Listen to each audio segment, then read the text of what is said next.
Bom dia, a graça e a paz do Senhor esteja no seu coração, com certeza já está no seu coração, amém? Irmãos, é uma alegria, queria agradecer ao pastor João Saramago, agradecer a oportunidade de podermos compartilhar com a igreja e com os irmãos e quem está em casa também a palavra de Deus, amém? Eu sei que o Espírito Santo ele move, ele trabalha, ele executa e ele faz grandes coisas, amém? Mas para que isso aconteça, nós devemos estarmos na posição. Devemos estarmos ligados e conectados com a palavra de Deus. E hoje nós vamos falar sobre um tema, parece um pouco estranho, mas no final eu tenho convicção e certeza que nós vamos chegar lá, ok? Já está aqui uma projeção, não ficou ideal, mas depois nós vamos compartilhar no WhatsApp da igreja. Eu já até compartilhei, mas eu acho que o link foi errado. Nós vamos corrigir isso depois. E essa palavra os irmãos vão poder ter para, durante a semana, estar compartilhando e meditando mais sobre ela, ok? Movimento Amar Almas é um movimento que Deus colocou no meu coração para podermos despertar o ID, despertar os irmãos, a igreja, para evangelizar, para ser sal e luz em qualquer lugar, independentemente da sua idade e do seu tempo de cristão. Uma pessoa que converter hoje, ela já pode ganhar alma, sim ou não? Amém? Então, esse é o nosso objetivo com o movimento Amar Almas. E no final, depois quando eu postar a mensagem, lá tem um link para você seguir o nosso Instagram. Ok, irmãos? Esse movimento, ele nasceu do coração de Deus há 3 anos que eu venho trabalhando nele e Deus tem nos orientado e direcionado. Ok? Então vamos à mensagem de hoje. O tema é: quem vai continuar a história? Responsáveis pela voz de Deus hoje. E abra sua Bíblia, se você quiser abrir, se você quiser também acompanhar. Hebreus capítulo 1, versículo 1.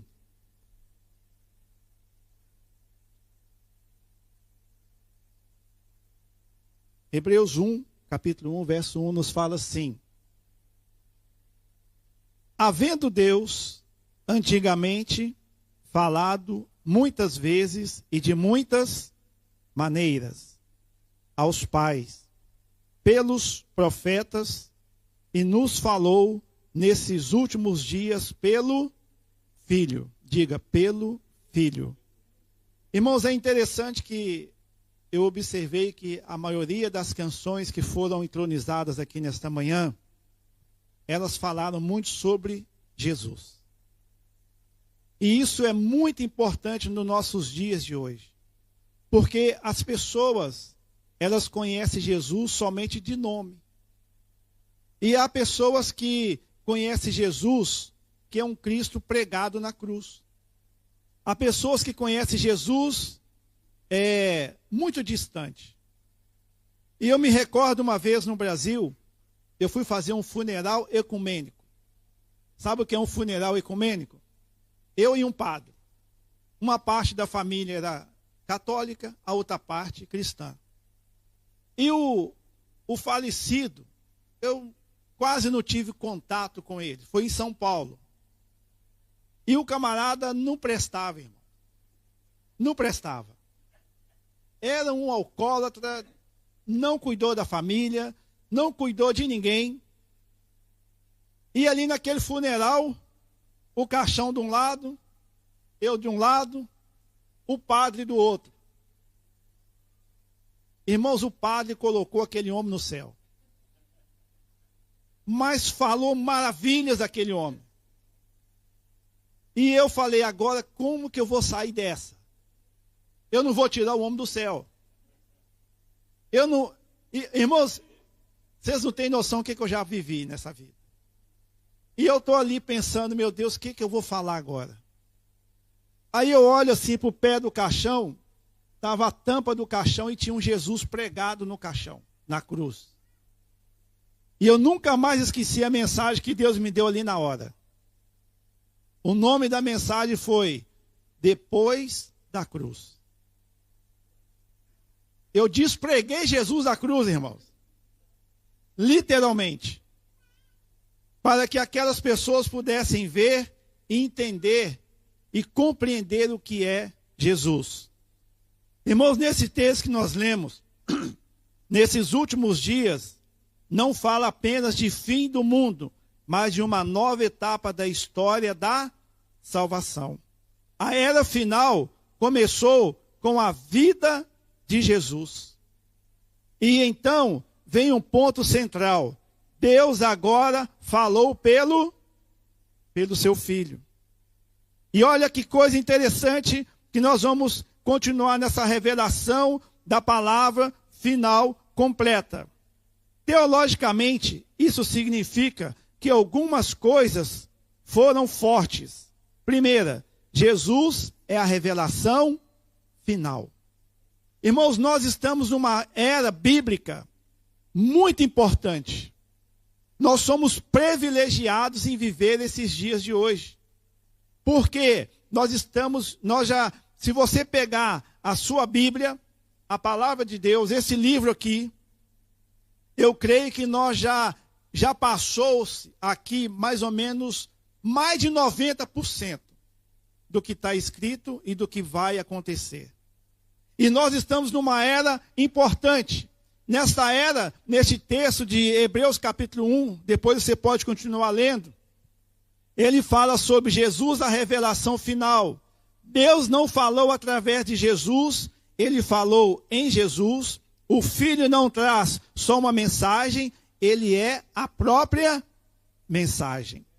Quem vê Jesus, vê o Pai. Irmãos, quando Jesus chegava no lugar, quando Jesus passava, atraía. Eu não sei se você já teve essa experiência. Tem gente que fala assim, parece que eu só atraio coisa ruim. Já ouviu isso? Já ou não já? Meu Deus, parece que eu só atraio coisa ruim. E é verdade, irmãos. Mas também nós podemos atrair, através do Espírito Santo, coisas boas. Nós podemos atrair muitas coisas, irmãos. Muitas coisas. Irmãos, teve uma época da minha vida que eu tive que orar e falei, Deus, eu não quero mais. Ou dá um tempo. Irmãos, eu atraía tanto endemoniado. Tanta gente possessa.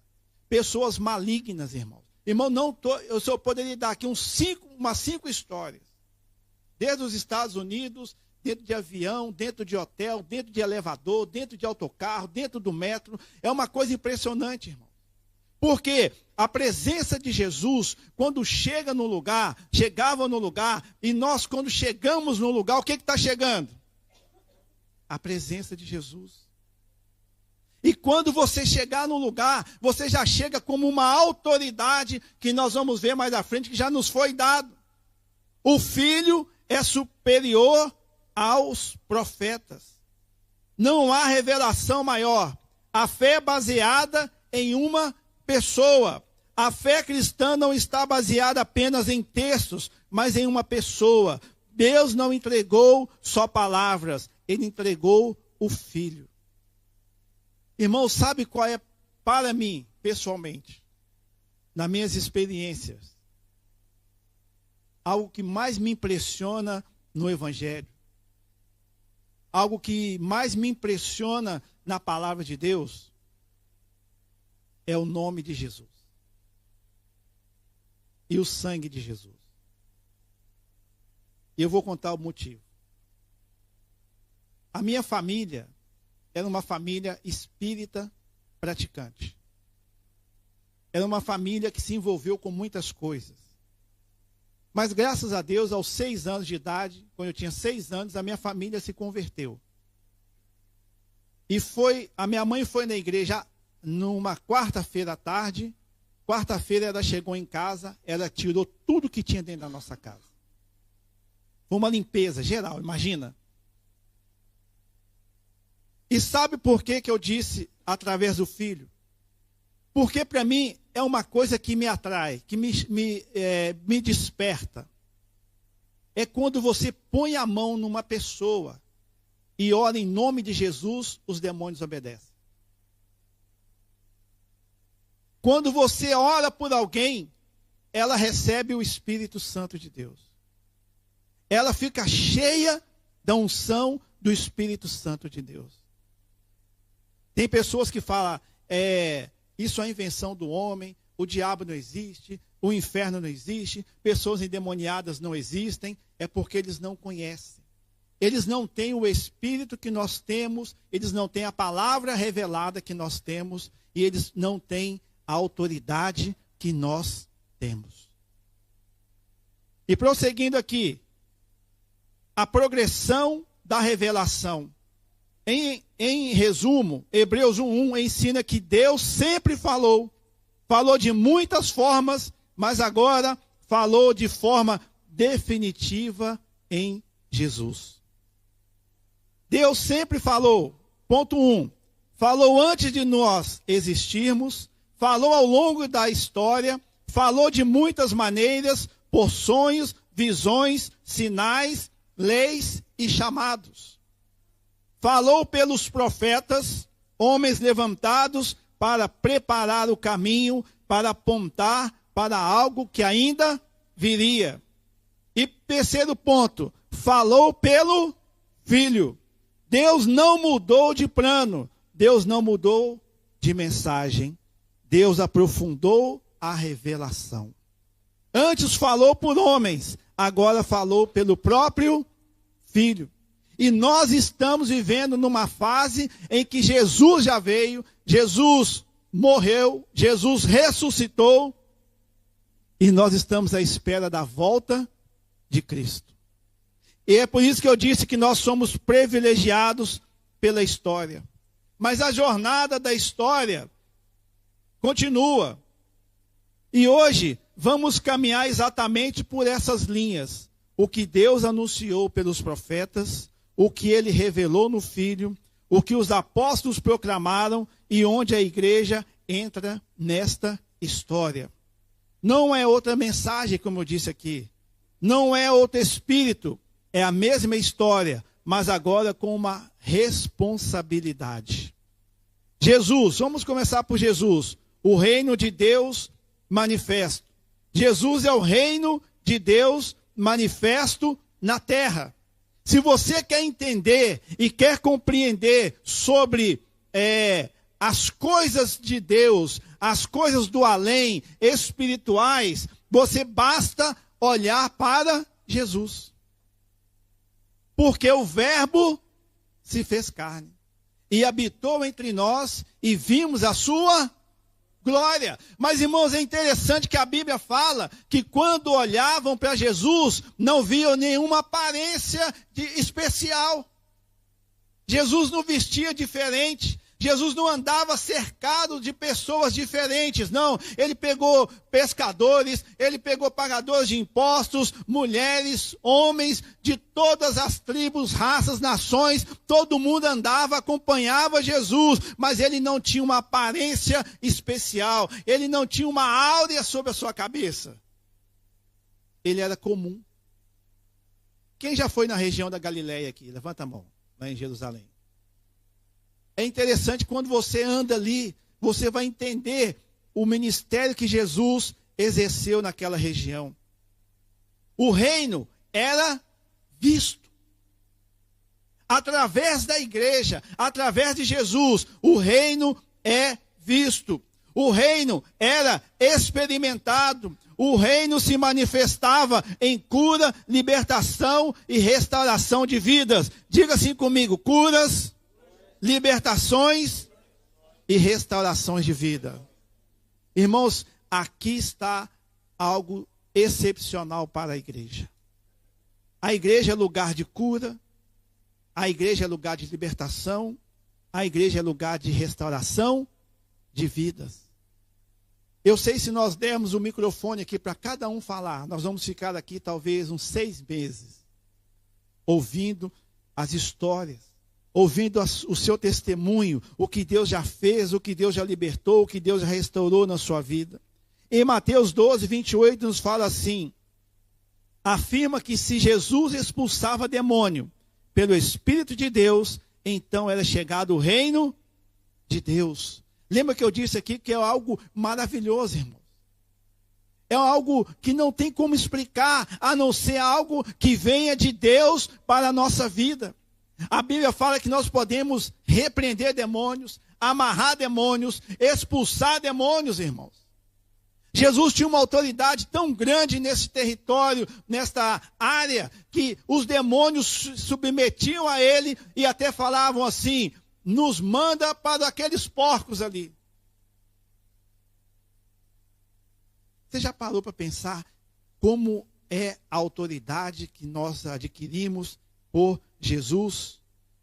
O reino não era teoria, o reino era tocado.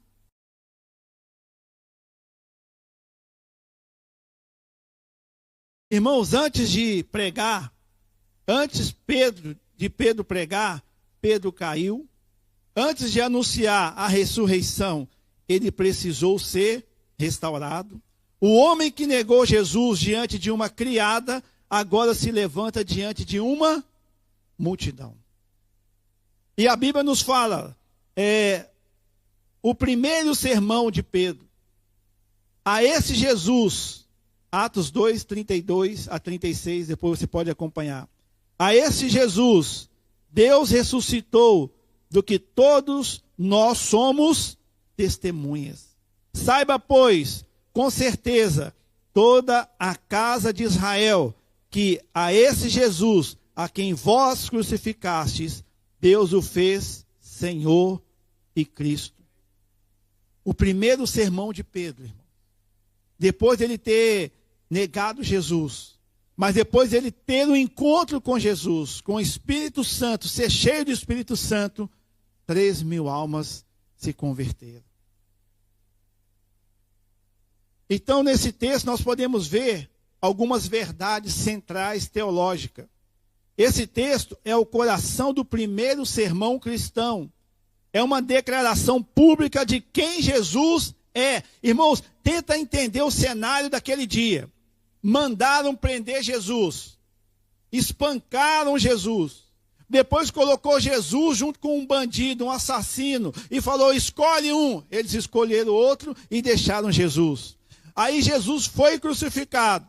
Aí Jesus morreu na cruz. Jesus foi colocado num túmulo. Colocaram uma grande pedra. Os discípulos estavam com medo de ser os próximos. Eles se esconderam. Aí de repente acontece o quê? A ressurreição de Jesus.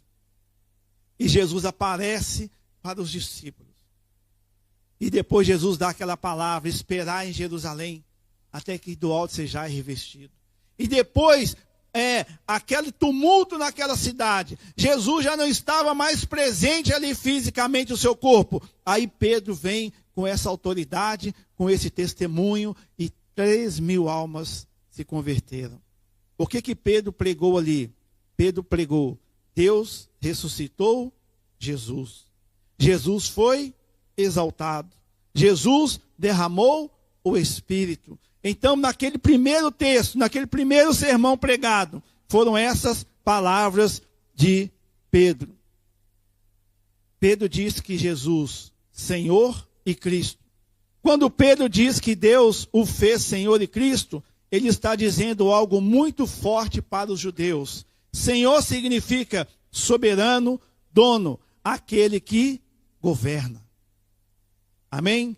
E ele estava dizendo: Cristo significa o Messias prometido. Ou seja, aquele que vocês crucificaram é o Messias esperado e agora é o Senhor entronizado. Pedro conseguiu, naquele clima, naquele ambiente de perseguição política, religiosa, aquele momento perigoso da história, ele conseguiu continuar e pregar uma verdade: Cristo e Senhor da história. Continuando aqui no texto, a Bíblia nos fala que Pedro, depois de pregar, corações compungidos, Atos 2, 32 a 36. Por isso o povo ficou compungido de coração. Logo depois, eles entenderam que não rejeitaram apenas um homem, rejeitaram o Senhor, Deus o exaltou. Às vezes você vai pregar para alguém e a pessoa vai rejeitar. E você vai sair, poxa, poderia ter entendido a mensagem. Mas, irmãos, saiba de uma coisa. Às vezes uma mensagem, um evangelismo, ele tem várias etapas. Um semeia, um rega e o outro colhe.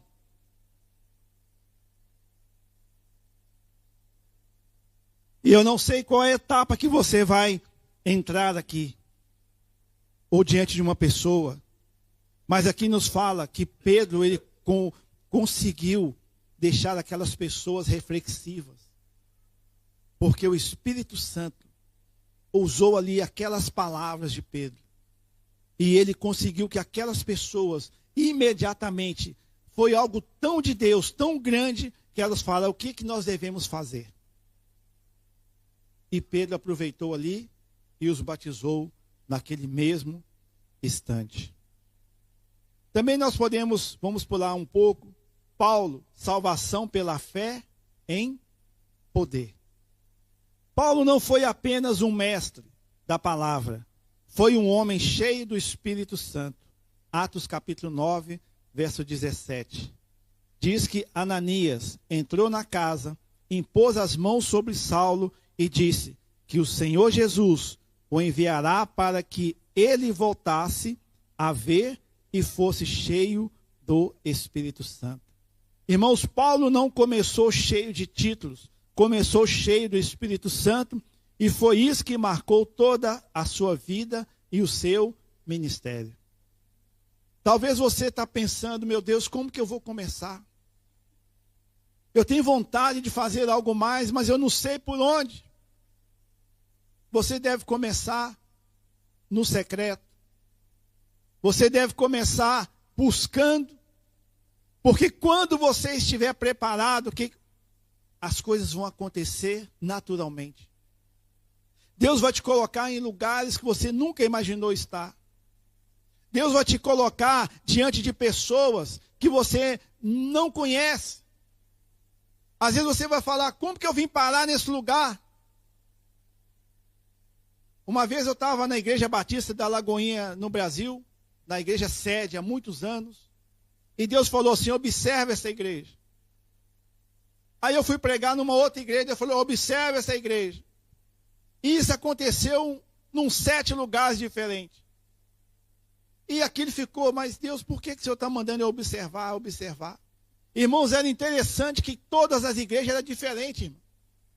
Ao mesmo tempo que eu estava numa igreja luxuosa, eu estava numa igreja de terra, de chão batido, numa igreja que estava iniciando.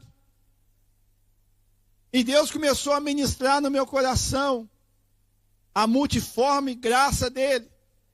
Porque todas as igrejas, todos os povos que nasceram de novo, que são cheios do Espírito Santo, ela é uma luz, um farol que vai agir naquele lugar, naquela região. Em 1 Coríntios capítulo 4, verso 20, Paulo afirma que o reino de Deus não consiste em palavras, mas em poder. Diga poder. Eu vou fazer uma pergunta para você e você não precisa manifestar. Você já realmente experimentou o poder de Deus, um pouco do poder de Deus? Não tem palavras. Ou você já foi usado para transmitir o poder de Deus? Você foi ali a pessoa que Deus usou naquele lugar? Você chegou, o ambiente mudou. Você chegou e o inferno estremeceu. E Paulo fazia isso, irmãos. Aonde ele chegava, o mundo espiritual se manifestava. A Bíblia fala que o poder de Deus estava na vida de Paulo, se manifestava de diversas formas. Deus tem diversas maneiras de manifestar, irmãos. Ele pode te usar na vida de muitas pessoas, de muitas maneiras.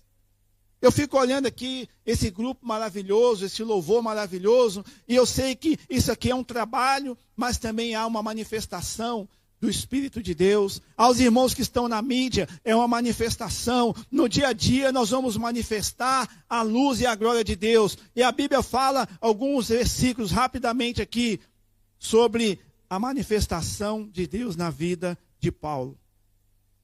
Em Atos 16, 25, 26, na prisão, Paulo ora e louva a Deus, as cadeias se abrem e uma família inteira se converte. Em Atos 13, 8, 11, o Evangelho confronta o ocultismo. Irmãos, olha para vocês verem o tanto de situações diferentes que Deus foi agindo na vida de Paulo. Depois eu vou enviar esse PowerPoint para os irmãos, ok? Atos capítulo 14, 8 a 10. Um homem aleijado desde o nascimento é curado. Atos 19, de 11 a 12. Deus fazia milagres extraordinários pelas mãos de Paulo. Atos 19, 18 a 20. Cidades são impactadas e práticas antigas são abandonadas. 2 Coríntios 12, 9. Paulo aprende que o poder de Deus se aperfeiçoa na fraqueza.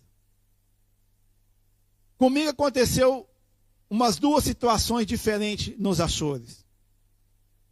Eu cheguei a realizar o primeiro casamento fora da igreja católica numa cidade. Imagina a responsabilidade. O primeiro casamento evangélico fora, o primeiro casamento fora da igreja católica numa cidade, nas Furnas. Foi um casamento maravilhoso, irmãos. Na beira da Lagoa das Furnas. A noiva chegou de carruagem. Foi um casamento maravilhoso. Aí fomos para o hotel, no jantar. E eu estava lá tranquilo. Aí chegou uma jovem e falou assim: pastor, a minha avó quer falar com o senhor. Aí eu cheguei até a senhora, a matriarca da família. Quando eu cheguei perto dela, ela falou assim, ela pegou na minha mão e falou assim: pastor, pena que o padre não fala da Bíblia igual o senhor falou. Irmãos, aquela mulher, matriarca da família, nunca tinha visto um pastor falar na vida. Isso é normal nos Açores. Tem lugar que eu chego lá e eles vêm beijar minha mão. Os irmãos têm noção. Então aquela mulher entendeu a revelação da palavra e nós continuamos ali ministrando a palavra na casa dela.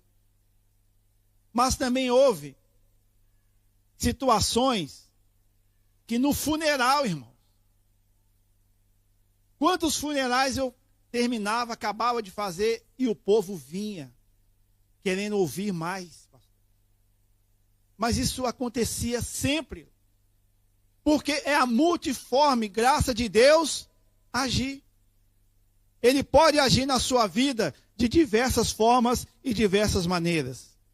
Irmãos, agora só para terminar, a história passa para nossas mãos. Faz assim com as suas mãos. Olhe para as suas mãos. E diga assim: a história está nas minhas mãos. A responsabilidade está nas minhas mãos. Chegamos à igreja hoje, quando a história passa para as nossas mãos. Chega um momento em que Deus não está apenas contando o que fez.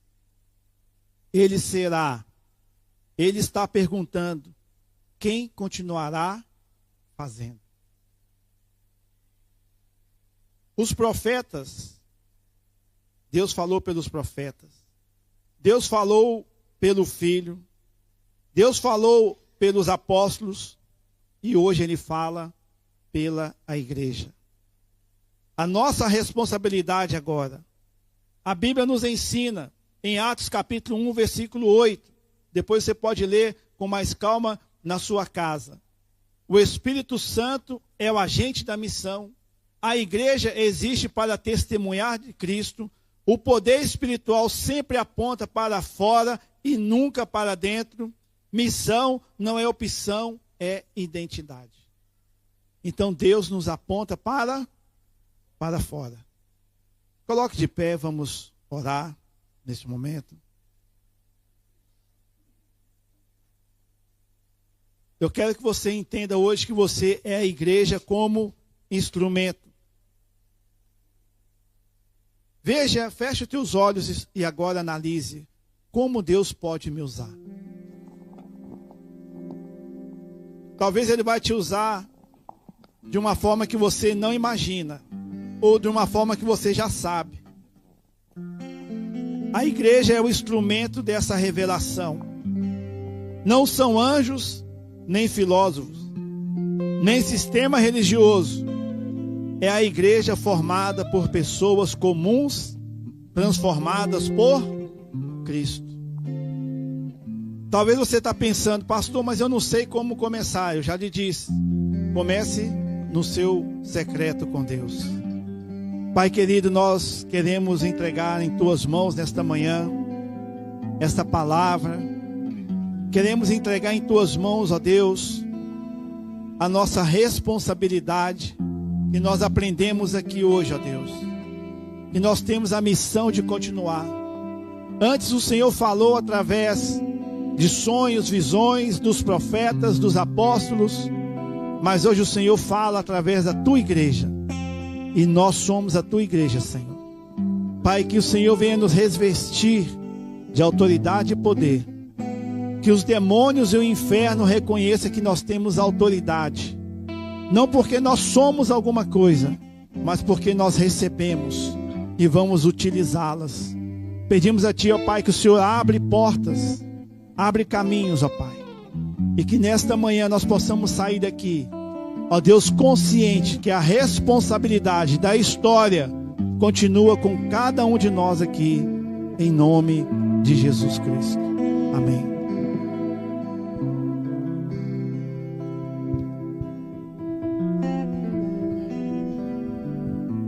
Amém, glória a Deus. Que palavra hoje que veio ao nosso coração, que nos desafiou. Amém? Quantos recebem esta palavra? Então durante a semana vais ter lá estes PowerPoints, vai lá, recorda aquilo que foi falado, porque Deus nos deu este mandato: sereis minhas testemunhas. Então nós continuamos esta história que começa lá em Atos dos Apóstolos. Este é um bom momento para nós começarmos celebrando a ceia do Senhor, terminando este tempo. Vou chamar os irmãos para estarem aqui à frente e nós vamos pensando nestas palavras. Também nós somos testemunhas. Todas as vezes que celebramos esta ceia, nós estamos a proclamar a morte do Senhor até que Ele venha. Nós estamos a declarar, nós estamos a proclamar que em Cristo os nossos pecados são perdoados. Em Cristo nós somos reconciliados com o Pai. Em Cristo nós recebemos uma nova vida. Se alguém está em Cristo, nova criação é. As coisas velhas já passaram, eis que tudo se fez de novo. Bendito é o nome do Senhor, que a vida de Deus está em ti. Então, ao celebrarmos esta ceia, nós vamos meditar nisto. Diz a palavra em 1 Coríntios capítulo 11, quando fala das Escrituras, da ceia do Senhor, e diz: e tendo dado graças, o apóstolo Paulo diz: e tendo dado graças, Jesus partiu o pão e disse: tomai e comei, isto é o meu corpo que é partido por vós, fazei isto em memória de mim. E semelhantemente, também depois de cear, tomou o cálice, dizendo: este cálice é o novo testamento do meu sangue, fazei isto todas as vezes que beberdes, em memória de mim. Amém? Nós vamos orar, consagrando este pão e este vinho ao Senhor, e crendo que ao tomarmos este pão e este vinho, nós estamos participando da vida do Senhor Jesus Cristo. Que este seja um tempo de recebermos graça de Deus. Amém? Eu vou pedir que o pastor André possa abençoar esta ministração do pão e do vinho.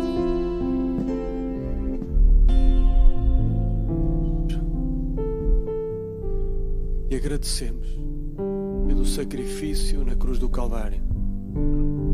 Tu és o pão vivo que desceu do céu. Só Tu tens as palavras de vida eterna. E nós recebemos a Cristo Jesus como Senhor e Salvador das nossas vidas. Tu és o pão que nos alimenta todos os dias. Está escrito: não só do pão viverá o homem, mas de toda a palavra que sai da boca do Senhor. E Tu és o nosso alimento diário, Jesus. Graças pelo sangue vertido na cruz do Calvário, pela purificação dos nossos pecados, e porque nos amaste, nos amas e nos continuas a amar, ao ponto de entregares a Tua vida por nós. Abençoamos estes alimentos, esta bebida, em nome de Jesus, e Te agradecemos. Amém. Bem, enquanto o louvor está a tocar e nós vamos cantando, os irmãos vão distribuir o pão e o vinho, tu guardas, e depois vamos celebrar todos juntos, tá bom?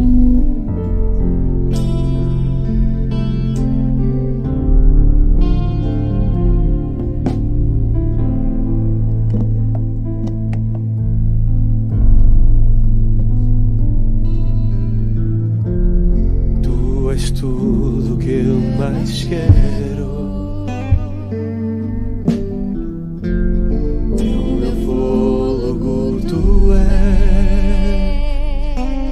és, nos Teus braços que é o meu lugar. Estou aqui, Pai, eu amo a Tua presença.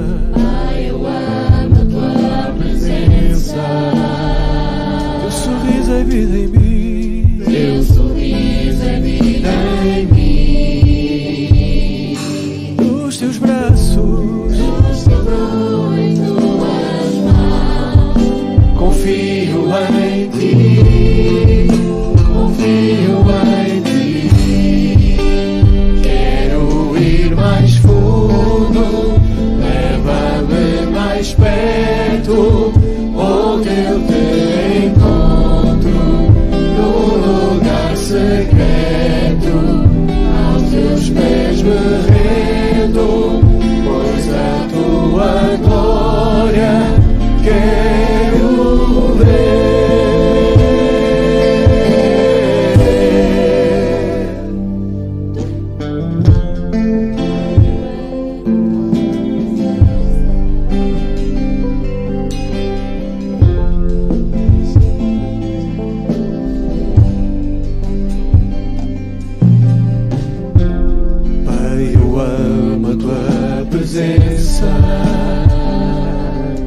Teu sorriso é vida em mim. Teu sorriso é vida em mim. Eu seguro em Tuas mãos. Eu seguro em Tuas mãos.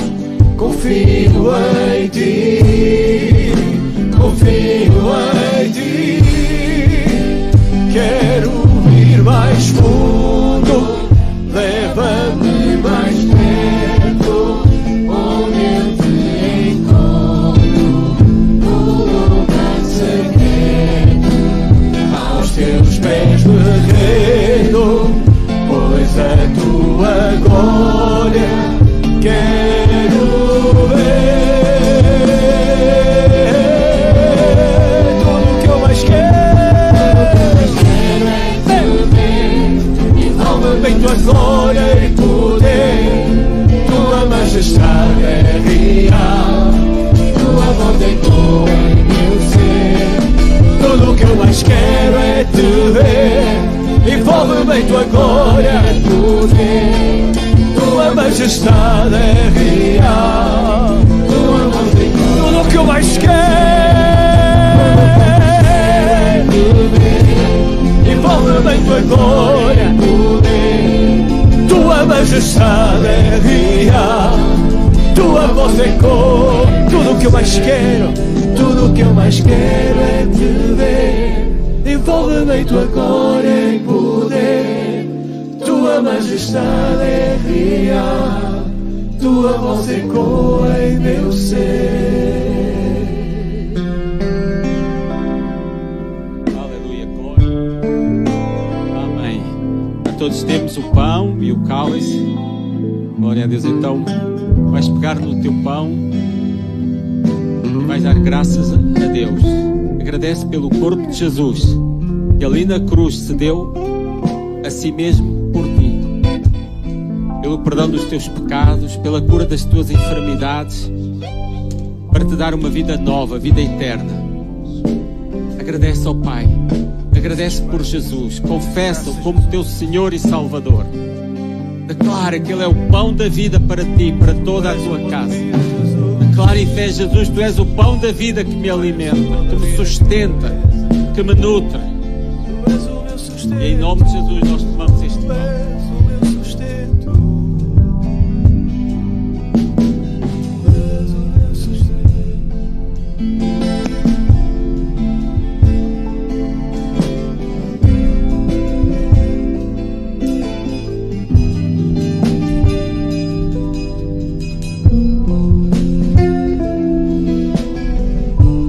Agora também nós pegamos no cálice. Diz a palavra, Jesus disse: este cálice é o novo testamento do meu sangue. Filho de Deus eterno, Ele se fez homem, se fez carne,